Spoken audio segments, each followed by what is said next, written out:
As I was saying, we have about 600 over women in ministry, both volunteers and full-time staff. And we are so thankful for you. But I also want to say 但是我也想要 จะสื่อ ขอบคุณนะสำหรับ สำหรับเนี่ยได้ so that today we тэгээд энэ олон жилийн турш kind of opportunities as women in ministry. I'm glad that they opened the doors for us to live out our calling in the student ministry and beyond.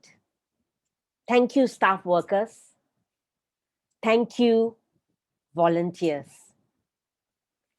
You already will know that there are translation rooms, and we are so thankful for the translators who avail themselves to translate all these things. Right now, I would like us to quieten down ourselves and to prepare our hearts and to gaze on the Lord so that we can honor Him who called us into this ministry. Hello again, friends. I'm sorry I forgot to introduce myself. My name is Annette, and I am the East Asia Regional Secretary for IFES. And today, we are here to celebrate our place, women in ministry, whether we are full-time staff or we are volunteers. And our webinar hosts are the resource persons for women in leadership. There are two of them. The first one is Sekna. She is the GS of the FCS Mongolia. You will see a number by her name. That is the amount of years she has served. And then there is Wan Ling, who is a senior staff in the FES Malaysia. And that number is the number of years she has served as well. Together with the two of them, we have 4 panelists today who will be answering questions. Dai Fernandez, the GS of the IVCF Philippines. Kim Cheng, the ex-GS of FES Malaysia. Pratini Salvendran, the head of English section, FES Singapore. And Momoko Aburaki, the national administrator of KGK Japan. So we are thankful that we can have this time together with them. And I want to pass the time to Sekna as she leads us from now on.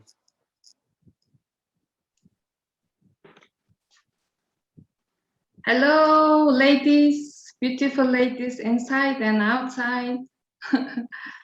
I'm so glad to be here with you tonight. And my name is Hachna. Annette already introduced me. Thank you, Annette. And I'm so happy and welcome to tonight, because tonight is very special webinar, very first webinar for only the woman. Then I'm also so excited. Our staff also so excited. Then I want to introduce the first of all why we are having this seminar. Then I want to show some slides now. Then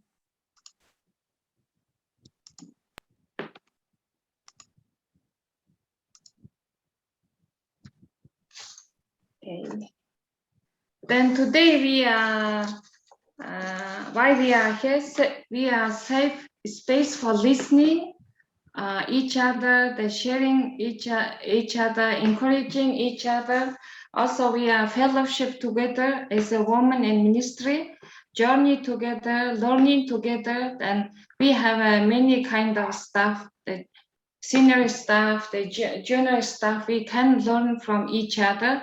Also, we can feel we are the beautiful women in the ministry. Also, we are the beautiful women in the Christ. We are the sister in the Christ, something like that, we can feel tonight. That's why we are doing this webinar tonight. Now I want to share with you my personal testimony. Then do you want to listen? Then I become a believer 2002. Then I graduated 2007, the engineering side. I become a star 2008.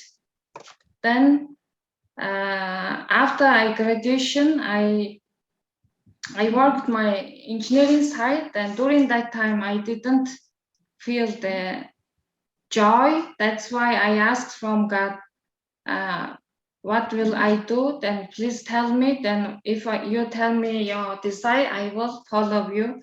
Then during that time, I'm asking from God, and FCS the door open to me. Then during the 2 months, then I decided to become a FCS staff. It's like changed my life thought entirely.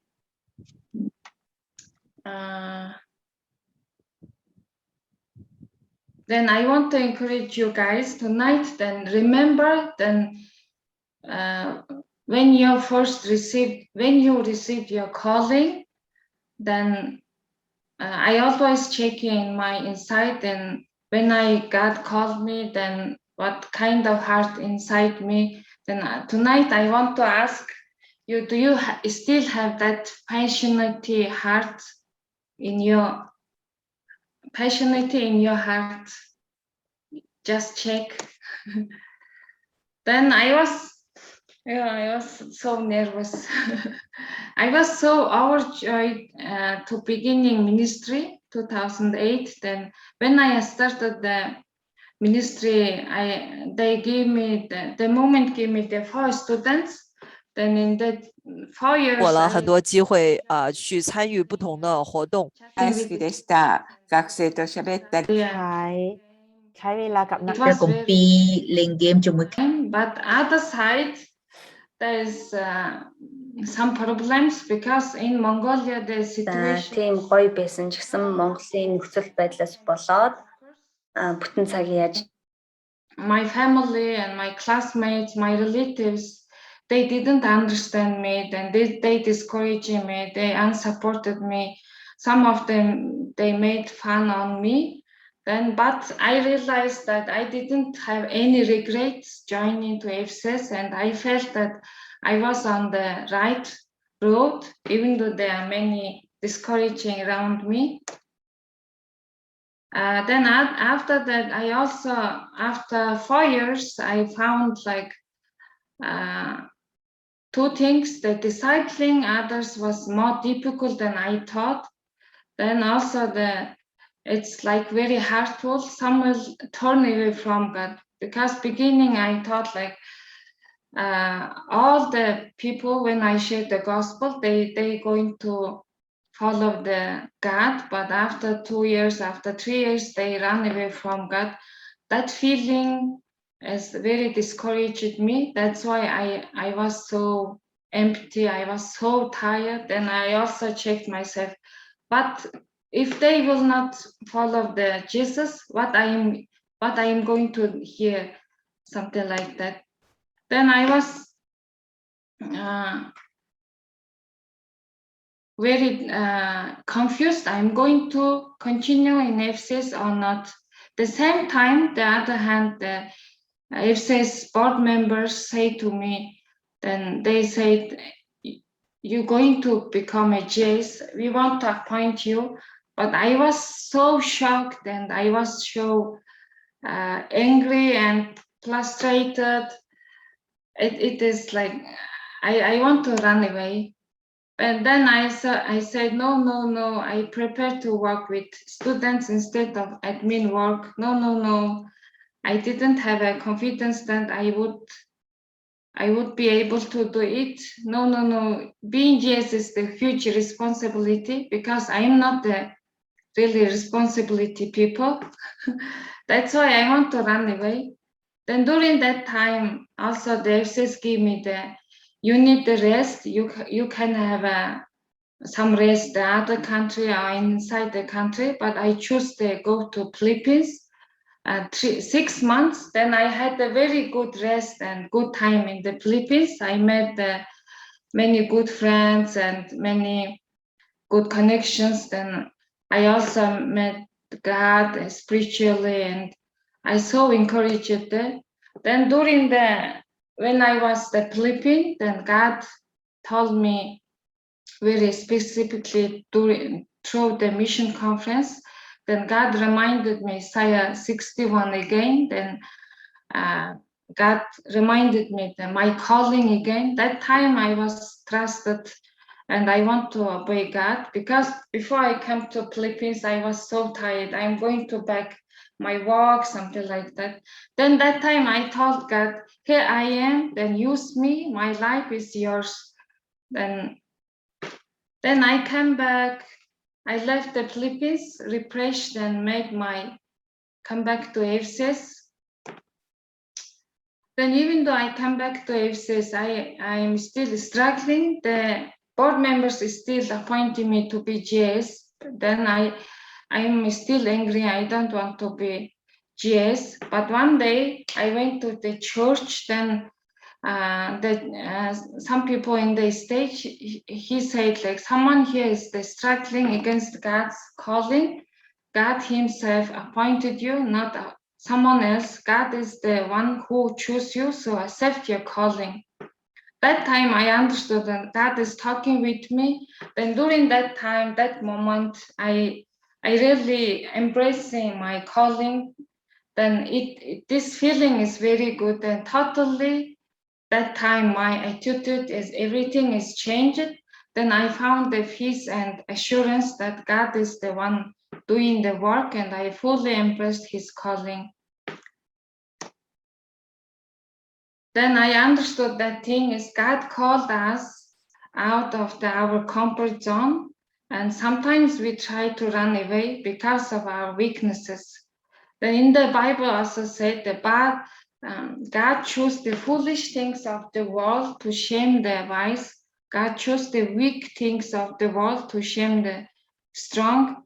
Then I remind that verse. Then our weakness is not the reason to run away from God. Our weaknesses is the reason to come to in front of God. I understood that. Then I become officially the GS. Then the leadership. The main role is to make a good decision and which one is good, which one is bad, and something like that. And also the main role is to communicate the people. Then in the IFES work is I need to communicate with board members, students, the domestic leaders, and outside leaders, something like that. Then I thought I am very relationship people. I am very good communication people, but I realized that I found the hard to work with a certain type of people, especially the self-centered people, people who are not committed to their work. Then I also found that there are the two kind of people that God given us. Then one kind of people is like they same with us, our character, our everything is same with us. Then it means like we can work together, we can understand each other together. But different kind of peoples, like we cannot work together because our everything is different. But God called us the one team. That's why the leaders need to see the big picture. We need to understand more. We need to feel more the needs. Then we need to just give them the right job and right person. I understood that experience in my own experience. Then if I say today, then even though doing the ministry is sometimes is very difficult, but I felt like last 2 years, 1 year, I'm falling in my ministry more. Then that's my joy, and I'm so thankful because God is always with me all the time. Then also our movement is increasing, movement is developing. Also our country is becoming more Christians. Then I am so glad that God is working in our country. Then I also realized that the young people's, this kind of ministry is very important. That's why I really love in my job now.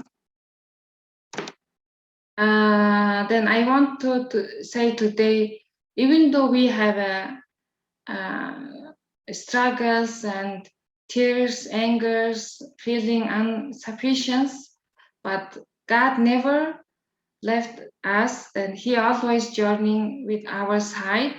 He's always with us. That's why I'm so thankful to God. In other things, God also sent us His peoples. Then God gave me the spiritual and many good peoples around me. Then you can see the pictures. Then maybe you guys also can. How many peoples around us, they are loving us, then they are represented God's love in front of us. And I am so thankful this kind of people. Especially today we are coming together like less than 100 people, but we still in the family in Christ. We want to encourage each other.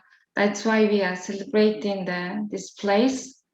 Then let's continue enjoy our ministry, and let's continue talk each other. Let's continue to do ministry in the Christ. And thank you. Then God bless you all.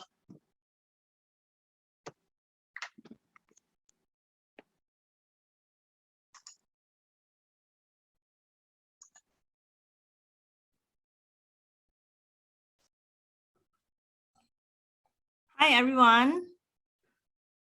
I'm Wan Ling from FES Malaysia. Before I start the interview, I'm sure you are excited to hear from the interviewees today. Before I begin the interview, let me ask you this question. After we listen to Sagna saying how she joins the ministry, let me ask you this question. You can type in the chat. Why God called you into ministry? And what is your mission? Why God called you into ministry? And what is your mission?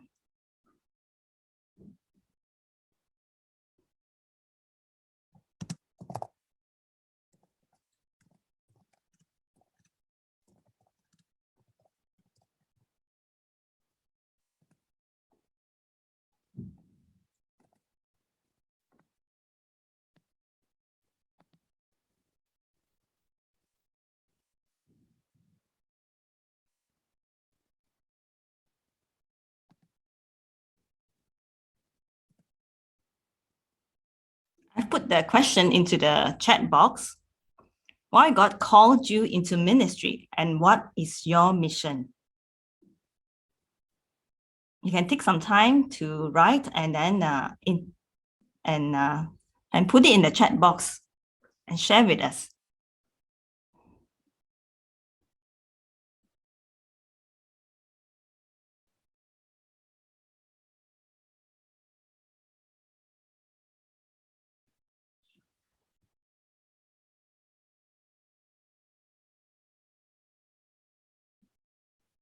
You can write in your language and we will get someone to translate it.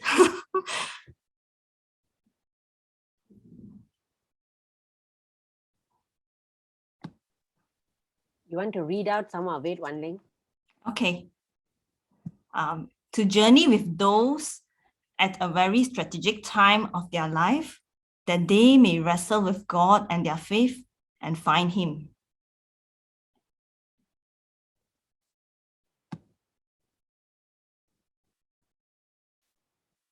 To grow me to see how he is working in my life and how he can use a weak vessel to impact others for Christ. Thank you, Shirley. From Grace Lincoln, to impact students' life. To know Christ and to make him known, to disciple students for Christ. To join him in loving students, to be a part of the great story he is writing. To mold and shape me into his likeness, and to be his instrument to bring his kingdom to the young people. Messenger of hope. Because he loves me and other people too, especially students, and wants me to reach out to them so they could believe in him too. To share the gospel to students. Why God called me into ministry, it remains a mystery to me to this day. He has given me a heart to walk with those who are seeking and hungry for God. To work for young generation and for me to grow.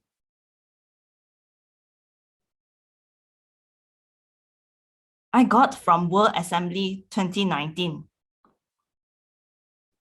By God's grace, to disciple students to become committed followers of Christ and equip them to disciple.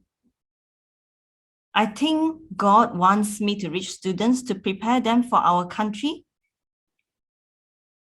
and to glorify him in our country.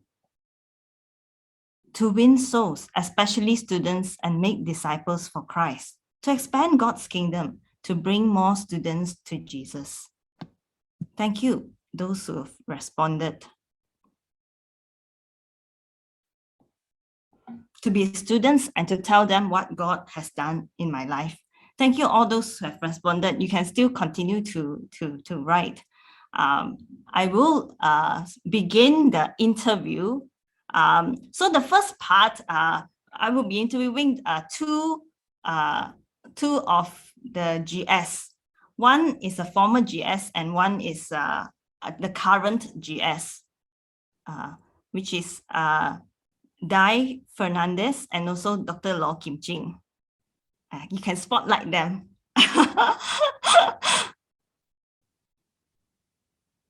I hope you're excited to hear from them.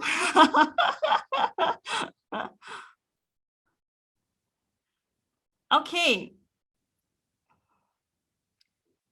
Now let me begin. Okay, maybe let us hear from them to share with us briefly about themselves. Can I have maybe Ate Dai to start first, briefly about yourself. Hello, my name is Dai Fernandez. I've been a staff worker of IBCF Philippines for 21 years. Over those years, I have served as a discipler, a teacher, a chapter builder, a staff trainer, a writer, editor, dishwasher. I'm also a wife and a mother. Thank you. How do you feel as a woman being involved in teaching, preaching, and even leadership?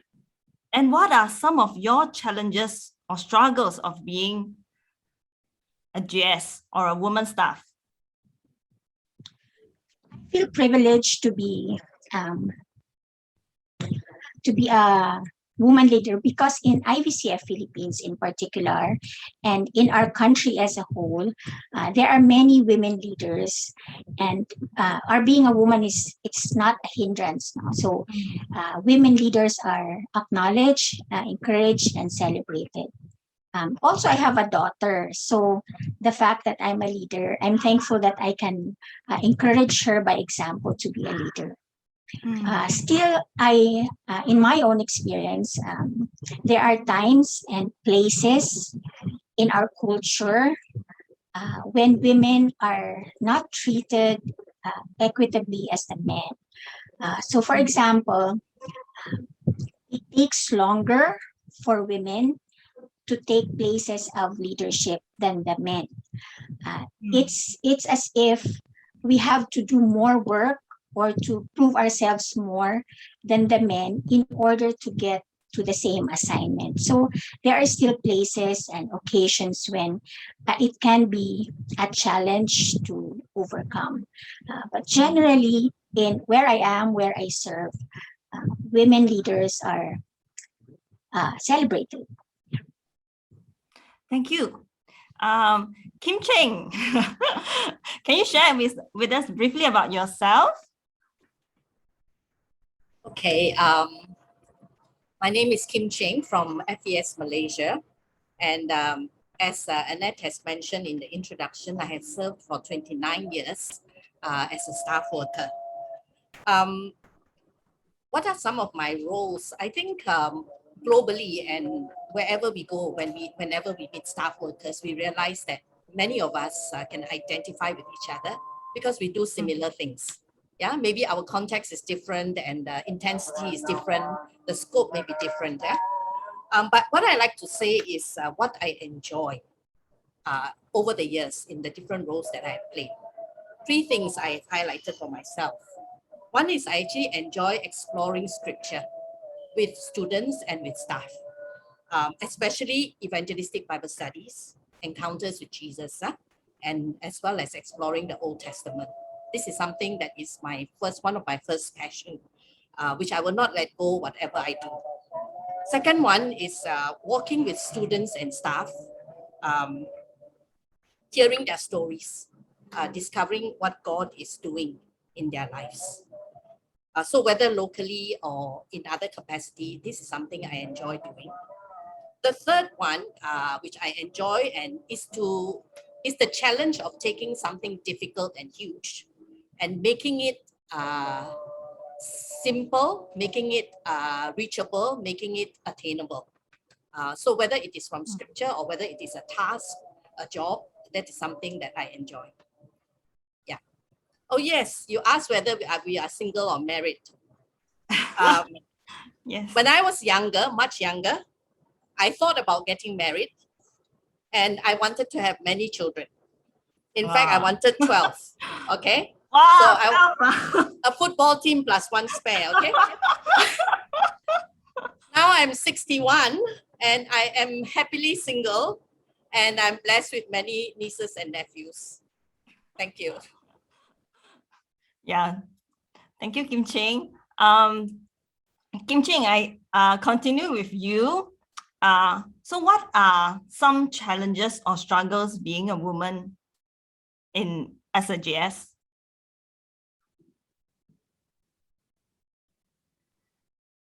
Okay, you have shifted your question a little bit, right? Are you in question 3? Yes. Okay. Same question. How do you feel being a woman involved in teaching, preaching, and even leadership, as well as what are your struggles? Okay, thank you. So Wan Ling asked this question about how I feel being involved in teaching, preaching, and being a leader. These are all roles that require us to be upfront. By nature, by personality, I am more a person who prefers to be in the background. So give me something to do in the background. I can make sure that, I will get it done for you. Maybe even by tomorrow, by yesterday, whatever. But being at the forefront really takes much more out of me.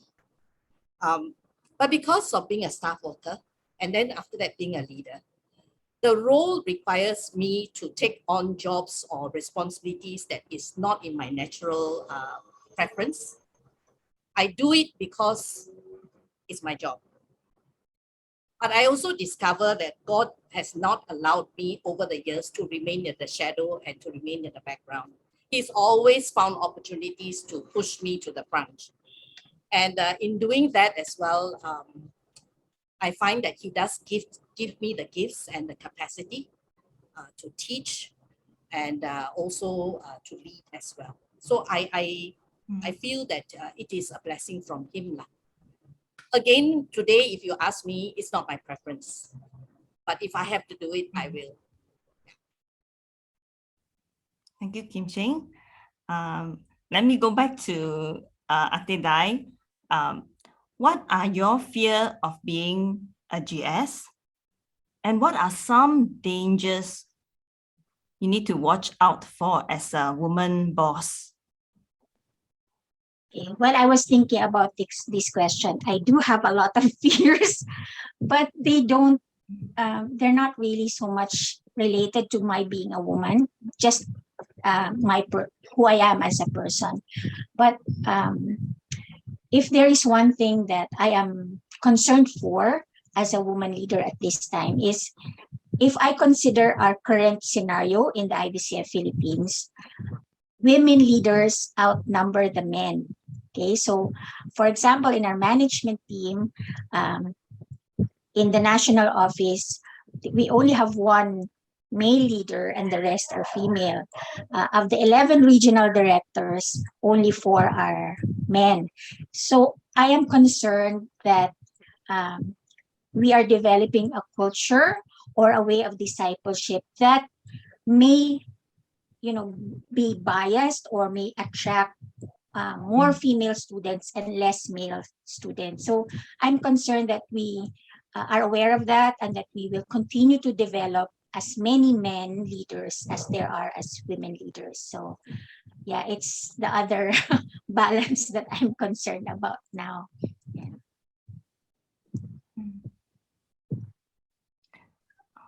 To Kim Ching, the same question. What are your fear of being a woman GS?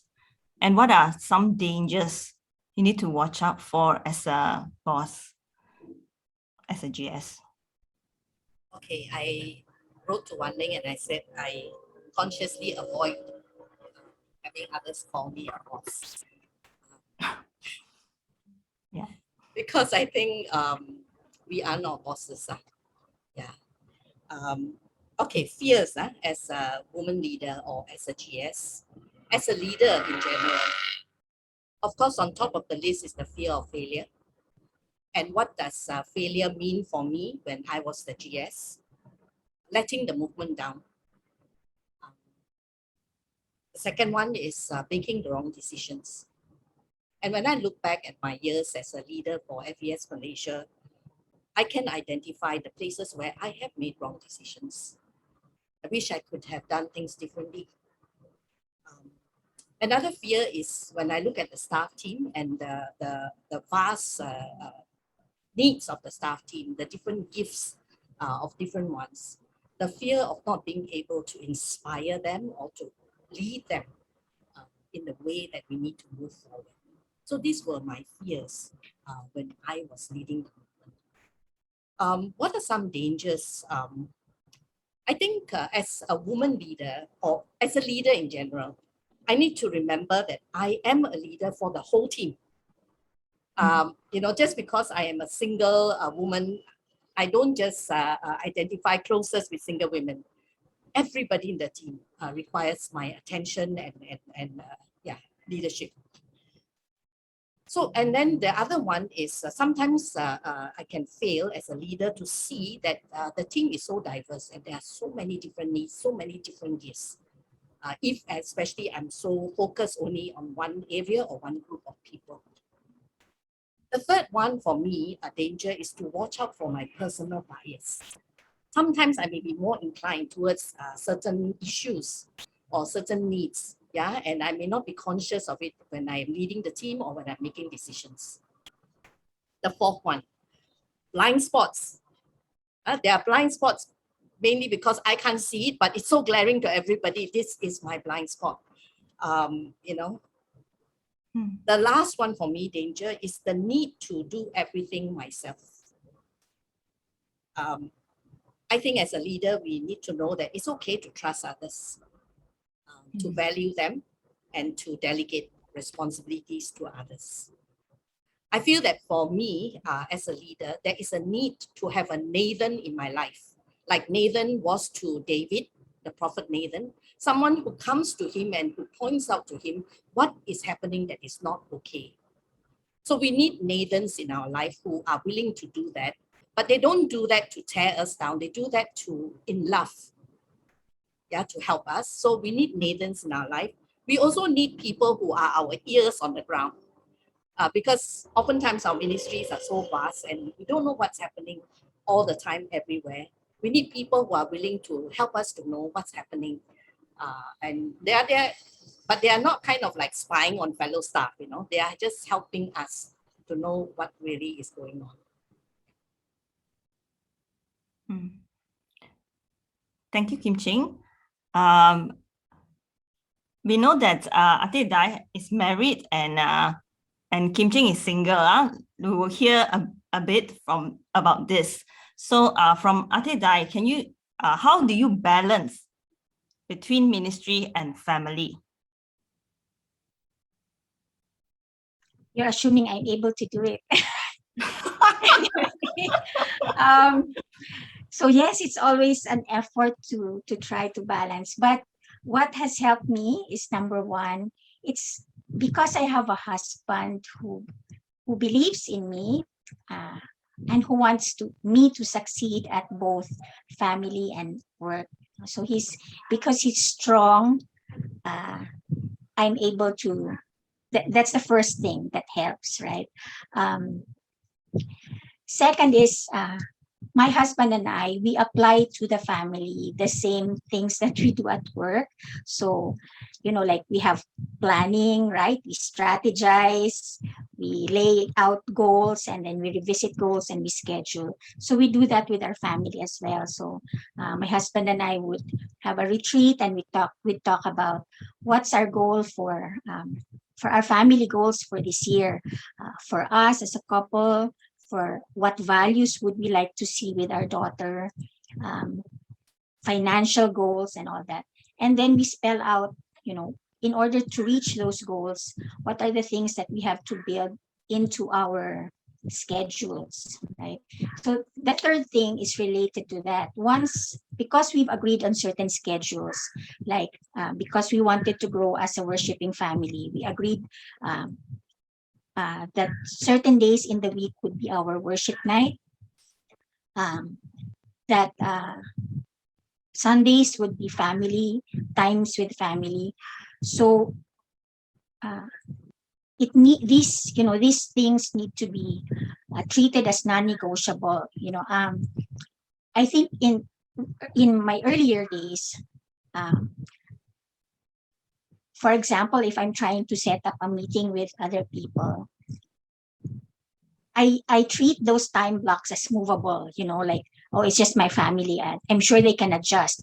If my workmates want to meet on Wednesday, but Wednesday is our worship night, I'll say, I'll just tell them, my family, that we're doing our worship night on another night. So what has helped, especially when I became GS, was to treat these times as non-negotiable. So if I'm trying to schedule stuff at work, I've already blocked this off.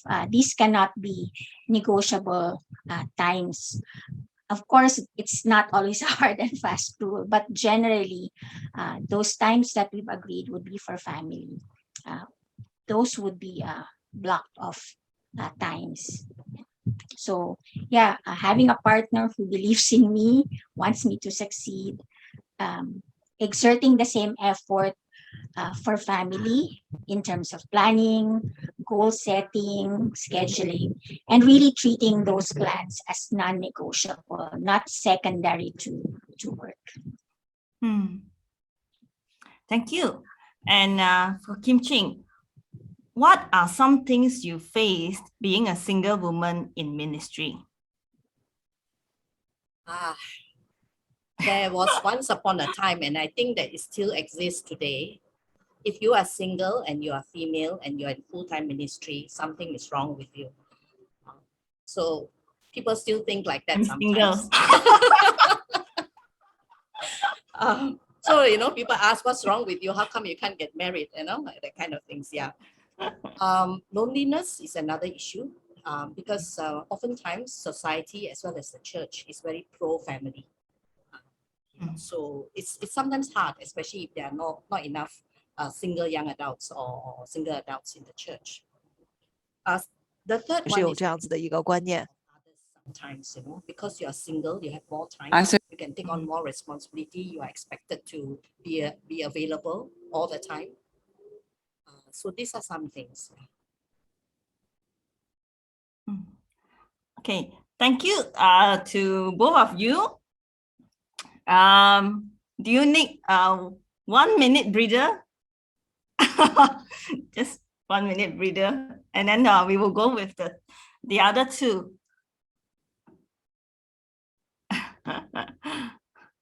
Okay, just a while. The Okay, now 1 minute breather is for who? for all. Yay! Because they need to take notes, you know. What the interviewees share with us is very valuable. Okay, are we okay? So we will have the next two with us, which is Pratini and Momoko. Okay, let me start with Pratini. Can you share with us briefly about yourself? Hi, my name is Pratini. I joined staff work in 2015, and in 2020, the end of 2020, I was asked to take over as the head of English section. So that's where I'm serving. FES Singapore is divided into 3 language groups. So there's English, Chinese, and Indonesian. So I'm heading one of the teams. As asked as well, I am married. I've only been married for a year. So I got married last September. And as I was looking at Annette's slide of all the years of all the staff who are on the panel, I was thinking, oh no, why am I here as a young person who barely knows anything and who has barely served as a leader? But well, here we are. So that's me. Thank you, Pratini. How I start with you, yeah? How do you feel? It's the same question. How do you feel as a woman being involved in teaching, preaching, and even leadership? And then what are some of your struggles? I think generally I feel okay. I do recall one of the moments in which I felt quite strange or foreign as a woman was when I attended a council meeting. So this was a council of all the leadership in FES, and I was the only woman there until the student council leader attended.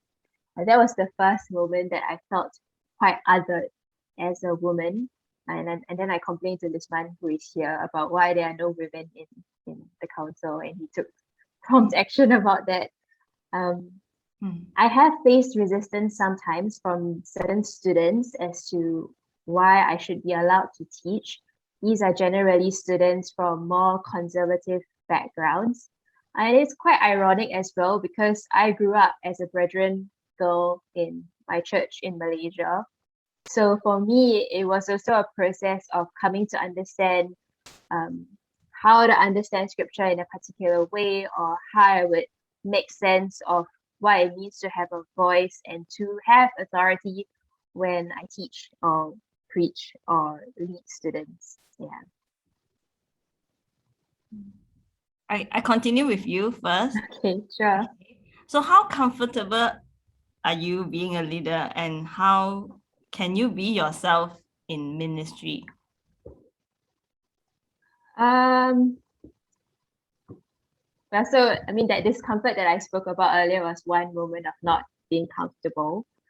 How I can be myself as I have experienced leadership more over this past year, it's really to think about how to carve out spaces for myself within FES that are attuned to my gifts or my talents, or that showcase what I can bring to the table.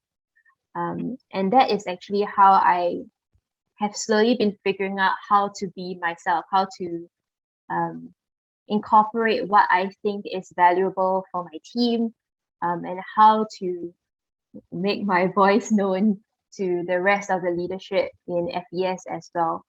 I think that's what I try to do. Yeah. How do you find the balance between speaking strongly and not being seen as being opinionated?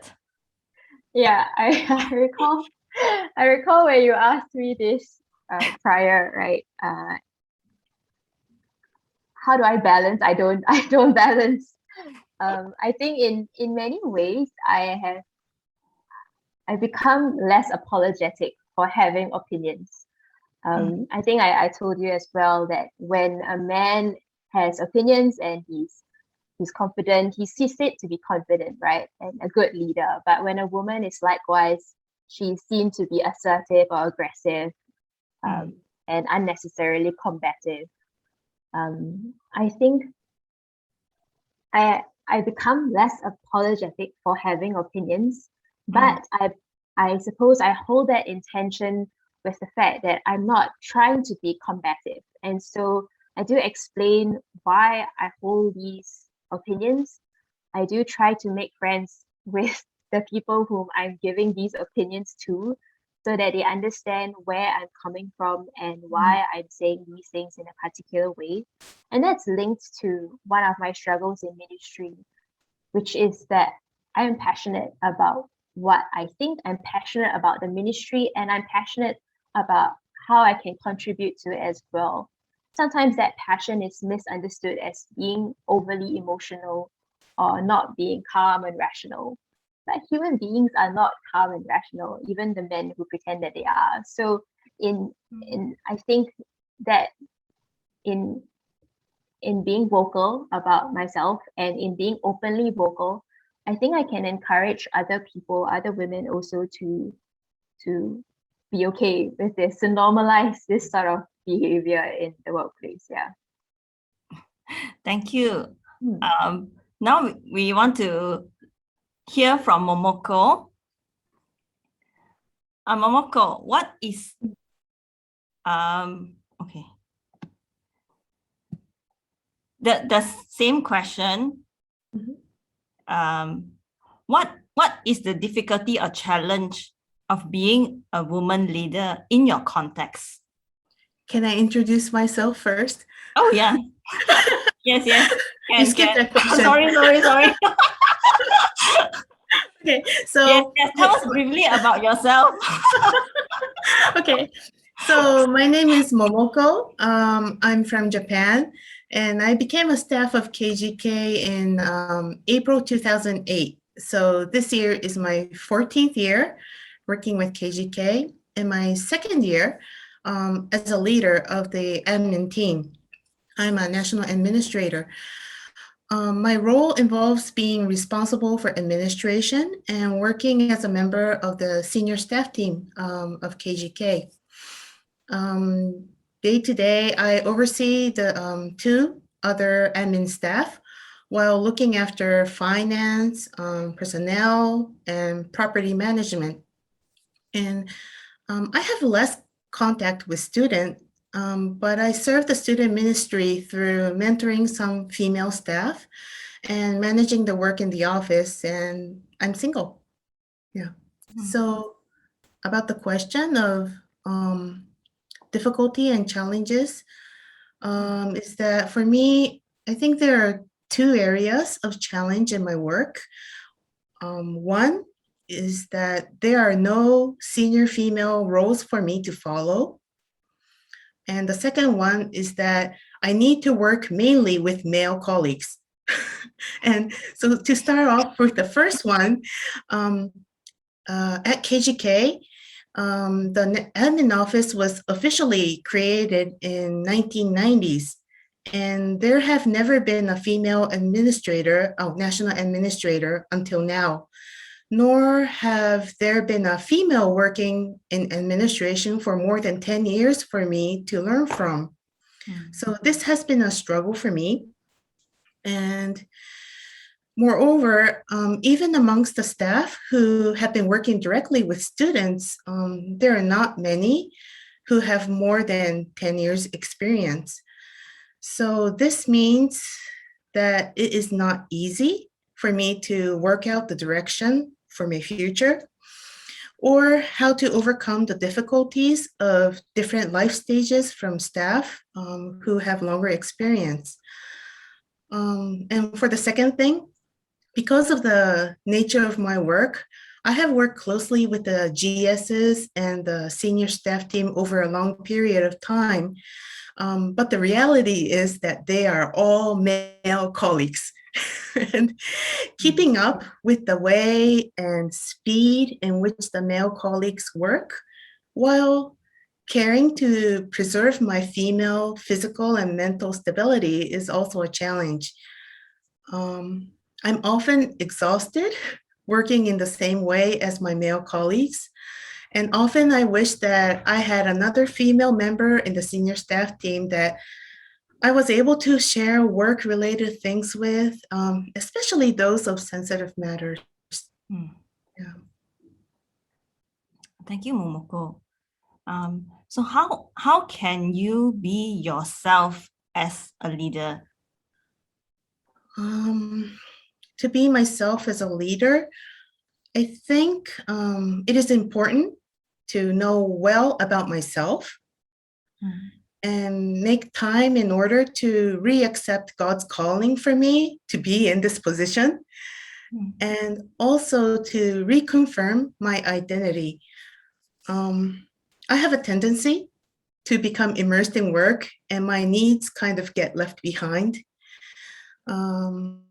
I was made aware of this characteristic quite a while after I began working as a staff at KGK, and I'm still working on this. But by knowing one's personality and characteristics and what brings joy in ministry, I believe we can work better as the women God made us to be. In my case, there are many parts of my work that I cannot share with others. So by having a mentor and counselor with confidentiality helps me to identify what is burdening me, and what is making me tired. And also, when I become totally immersed in work, I can easily forget about God's calling and that I'm His precious child. And so it's important for me to take a time to ponder on these and to have time of refreshment and a time of recovery.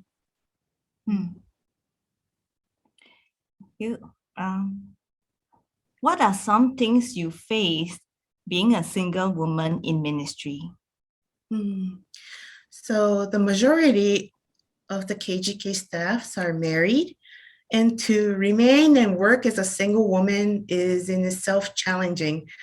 In churches in Japan, marriages are not always understood as it is in the Bible, maybe in other countries as well. So it can be painful when people tell me that they hope I will get married and become happy. Am I not happy unless I get married? So these kind of things make it difficult for me to accept myself as I am now.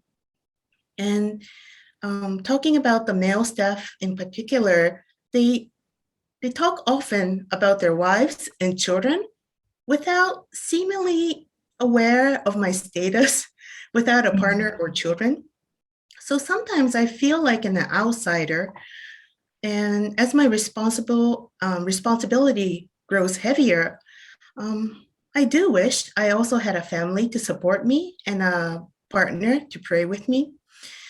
But having said that, I understand that God is blessing me where I am at the moment fully, and that I need to stand strong in Him. Thank you, Momoko. We want to open now this time for the screen, not the floor.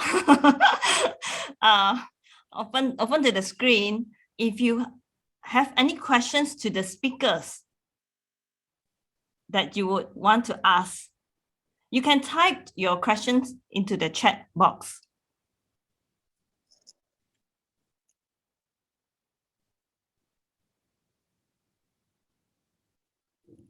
To any of the four of them.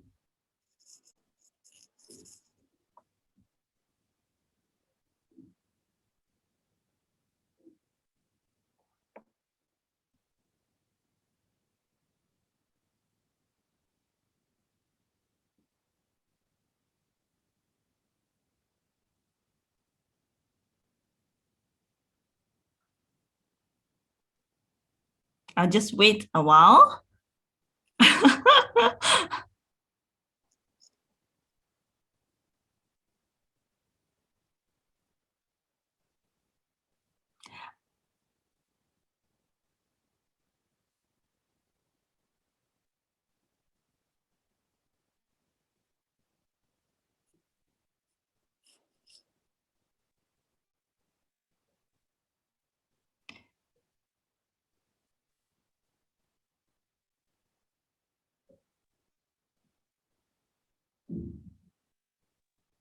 There's a question, Wan Ling. Okay. From Chelsea. Mm. What are some ways you found to be most helpful in remaining closely connected to the Lord when ministry stress increases in your leadership roles? Wow.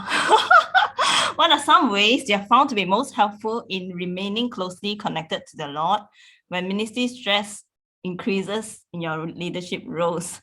Okay, who should I ask to answer?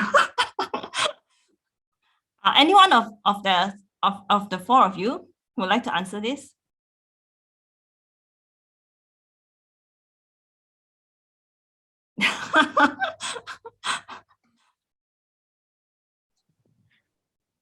I have found, as I've stayed longer in leadership, that it's actually always the basics, the very basics that we've learned in the start of following Jesus.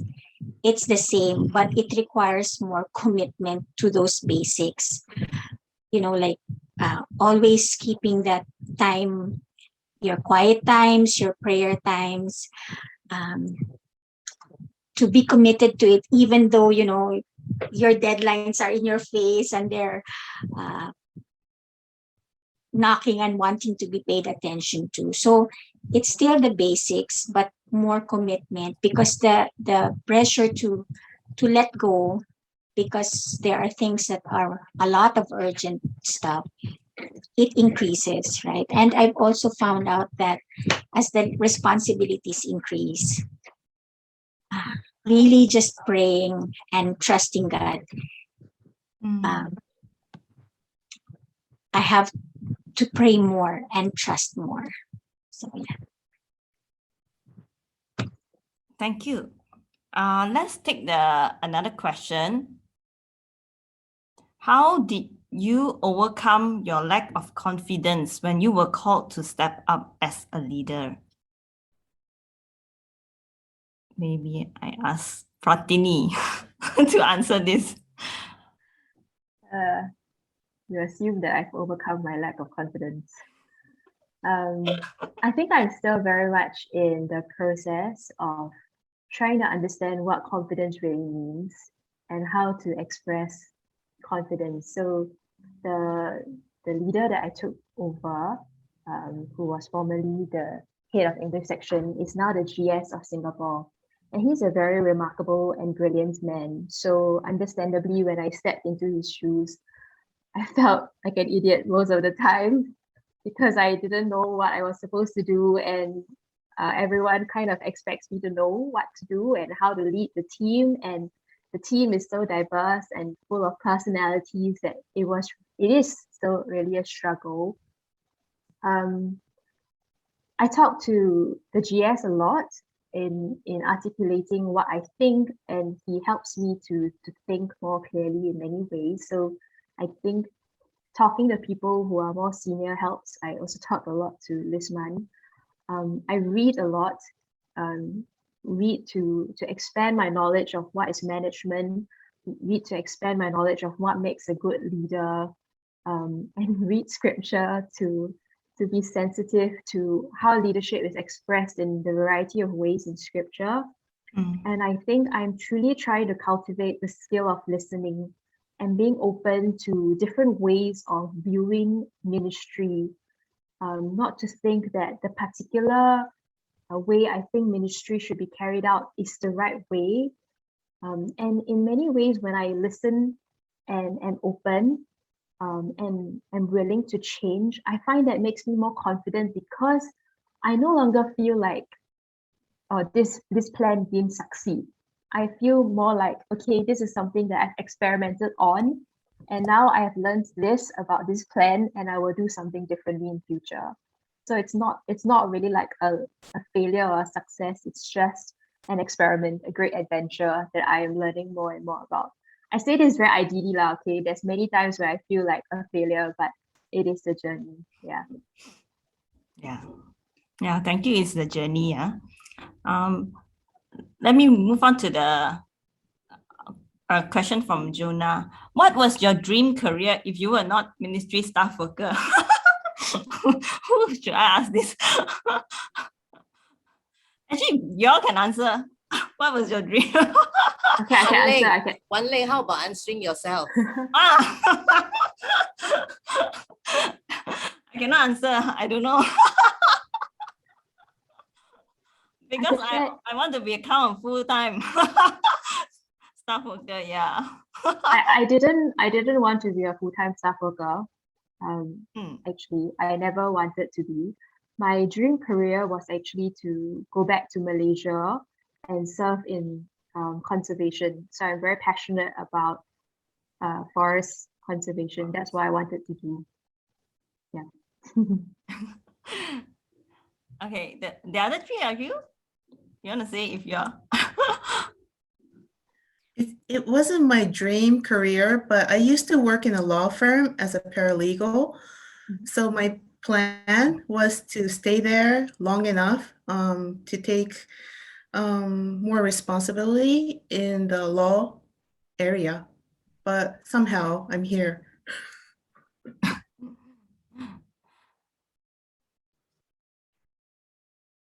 Okay, my passion all these years was to be a medical doctor and to be a missionary medical doctor. But I didn't qualify.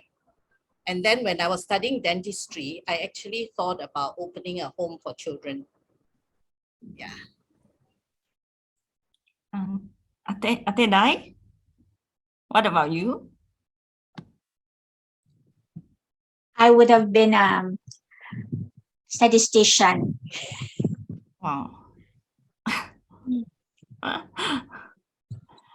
There's a question to Kim Ching.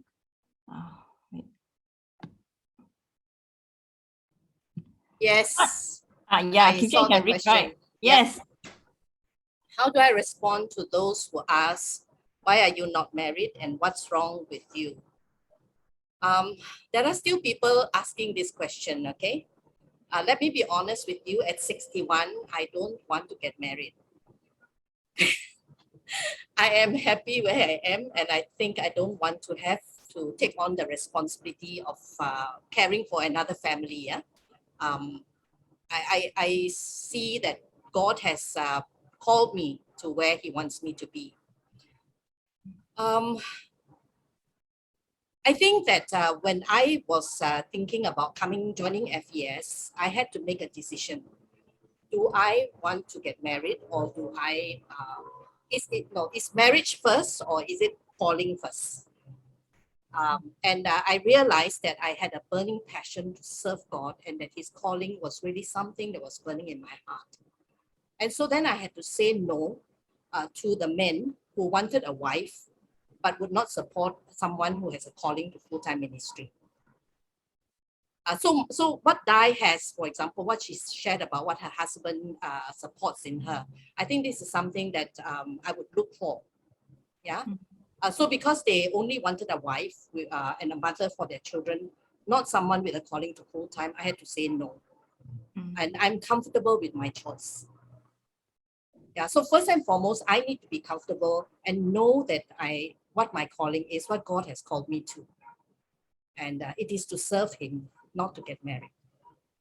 So if He does call someone who loves me and loves the calling God has given me, I would happily do it, you know, but it has been no all this time. Yeah. Okay. Thank you, Kim Ching. We will take okay, one more question from okay. There are always things to do, but not enough staff to get it down. And as leaders, we might find ourselves ending up taking more, especially single ones. is there really such thing as we should share the burden equally between married and single staff?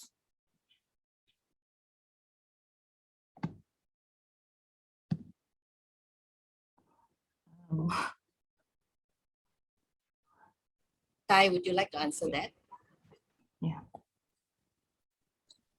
Yeah, I'd like to tackle this in two ways.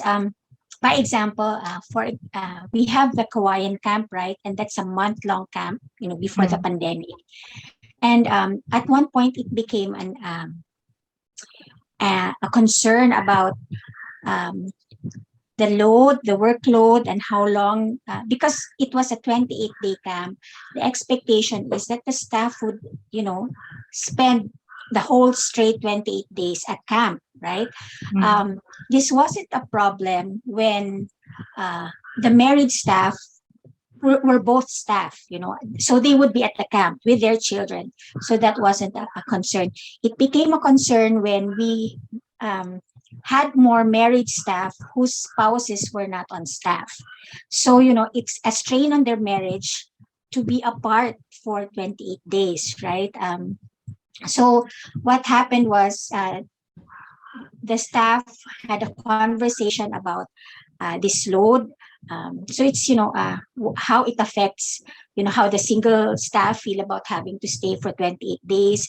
Do they feel it's unfair that they have to stay there while the married people could go home in the middle of it, So there was that dialogue and agreement about, okay, so if we allow the married staff to go home, to cut, they'll be there for the first few days and then come back.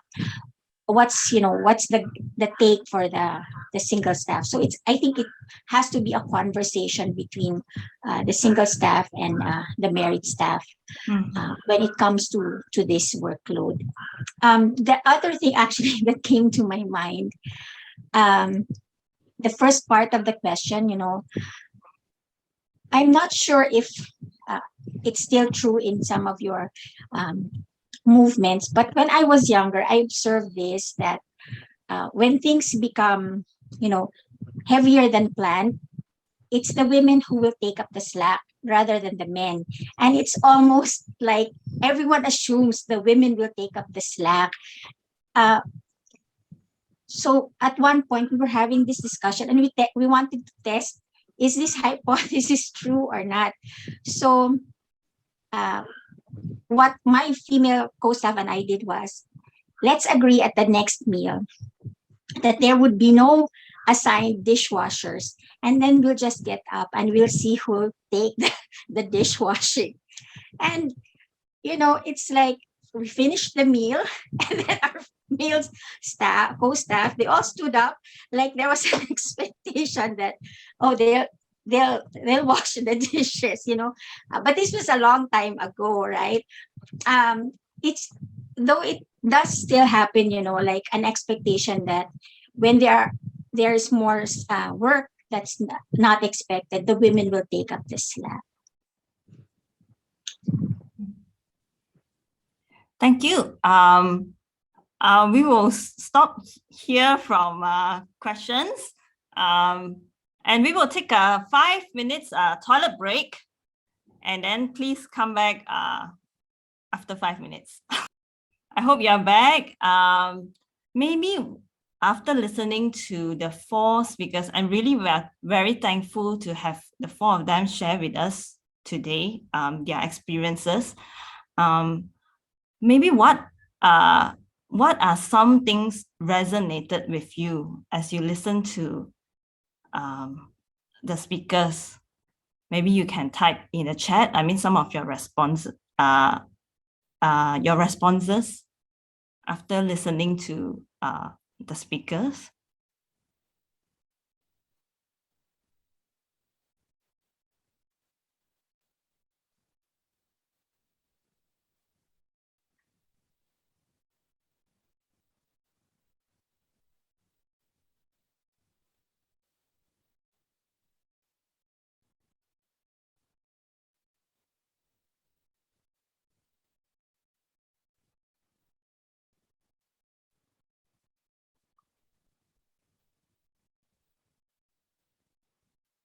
encouraged, and that you don't feel alone.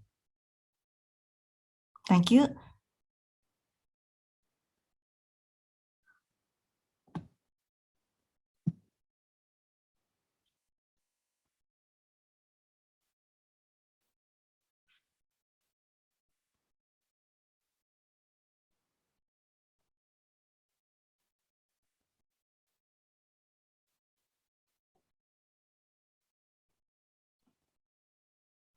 Thankful.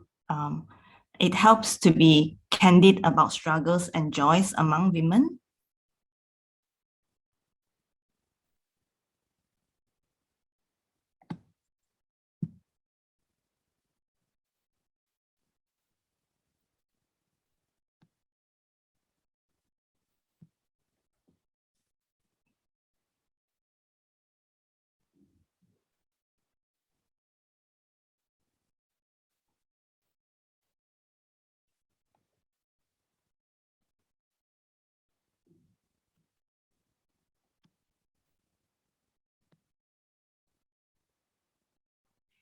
Okay, if you can write in the chat some more if you have. I would like to end with us looking at this two-person. Today is about celebrating our place as women, and I would like us to look at these two persons, which is we are very familiar with, Mary and Martha. We know that in Luke chapter 10 verses 38 to 42 is where Mary was sitting and listening to Jesus, and Martha was distracted.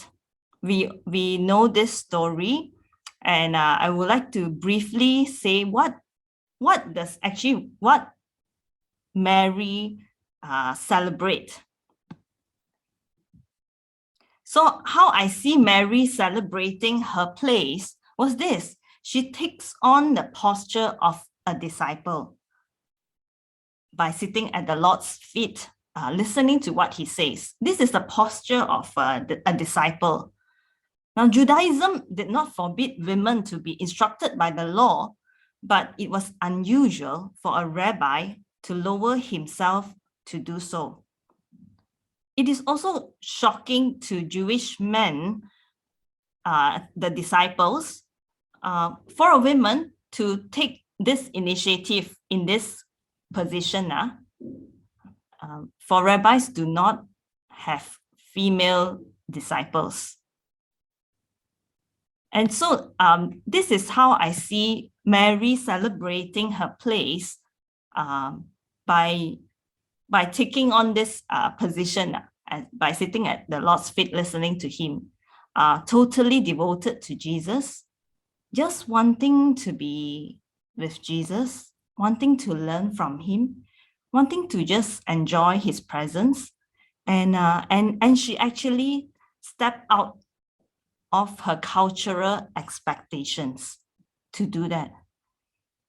That is what I see in Mary. And what about Martha? How I see her celebrating her place, you may disagree with me, but I felt that this is her way of celebrating her place.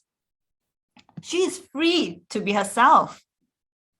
You know, just now we asked the question, how free, I mean, how can you be yourself as a leader? Or yeah, and so I see Martha very free to be herself with the Lord. She's frustrated. She shares with the Lord, you know, that she's frustrated, she's overworked, or she feels ignored. She feels that the sister didn't help her to do everything, and she's also worried and upset. And she's caught up with the many things to do, to prepare. And so I see her very free to be herself, and she's honest, and she feels at home with the Lord, and share her frustrations with the Lord. And there is no need to hide from the Lord. She's also actively questioning, asking the Lord to rectify what had gone wrong. So this is how I see Martha celebrating her place. And let me move on with this. When Mary and Martha, you will find in three story, right? This is when Lazarus had been in the tomb for 4 days, and Jesus went to comfort the two sisters. Martha, she actually showed remarkable understanding of who Jesus is, that he is the Messiah, the Son of God.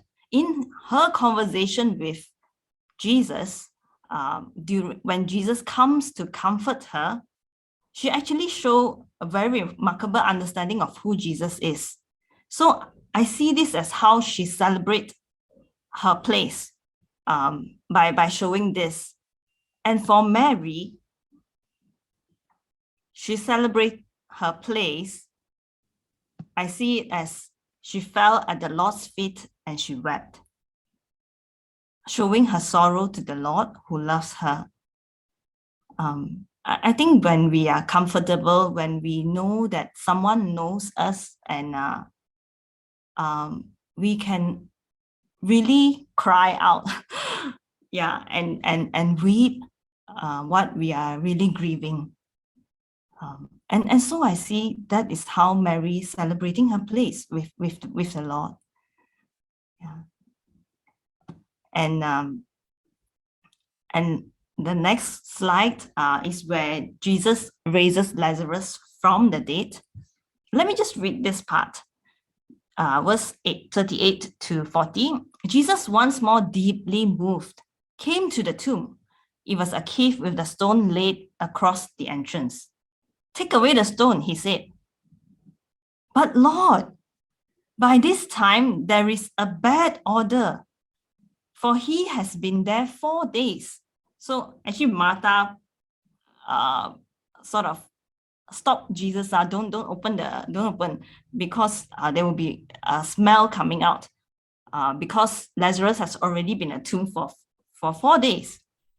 Yeah, so I see how she celebrate her place, right, by being her practical self, and she voices out what the situation is at hand.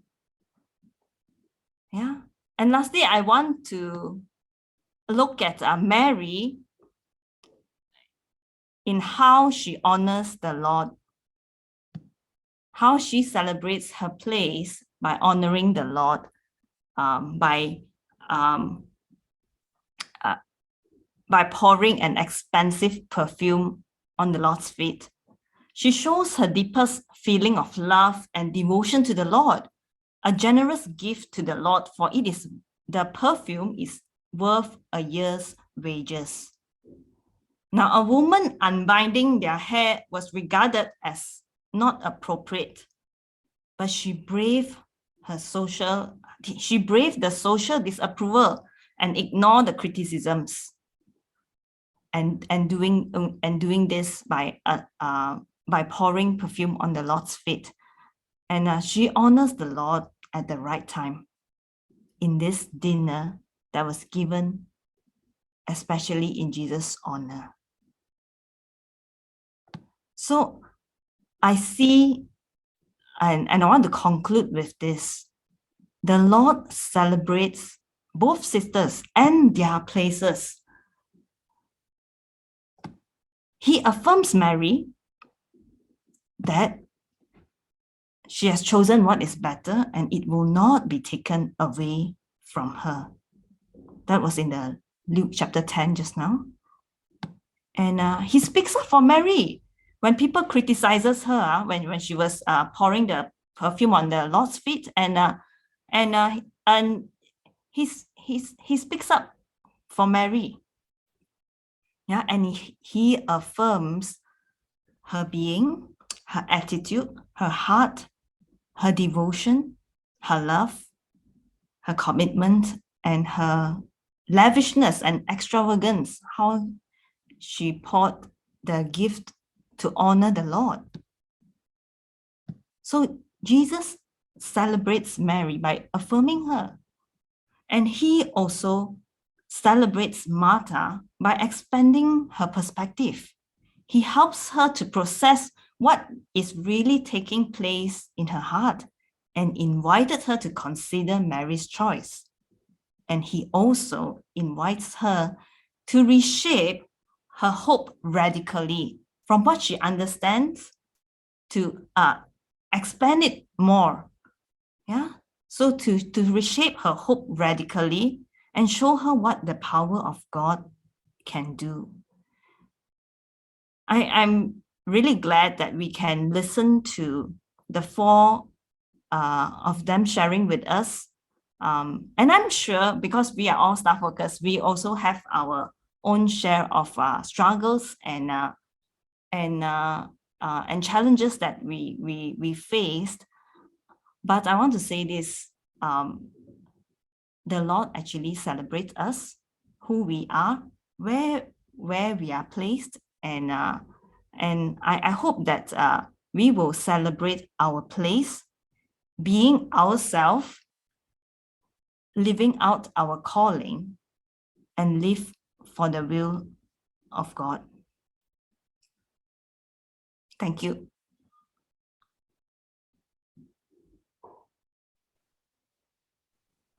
Thank you, Wan Ling, for that sharing. And you know, when I think of all of you here, not all of you are staff workers, some of you are our volunteers, but you know, we are women in ministry, and I'm really thankful for each one of us and that we can gather like this because really we celebrate your place in the ministry. And you know, we have never had a gathering like this before, and I hope that you have gotten to know our two resource persons, Wan Ling and Sekna. They are the resource persons we just appointed a few months back to look after the concerns of women in ministry. So if ever you want to invite them to your movement via Zoom or even face to face, to come and mingle with your women staff to hear their concerns, or to volunteers who are women, please do that because that is their role. You know, IFES East Asia has 17 resource persons. These two are resource persons for women in ministry. So we want to thank them today for starting us off in this by helping us to just look at different ones in ministry, some of the questions or struggles we have had. And thank you both Wan Ling and Segna for thinking through this. I want to also thank the four panelists who were courageous enough to share honestly as you can your experiences. Yeah. And I wish there was time for us all to share as well some different things, but we hope that there will be other opportunities.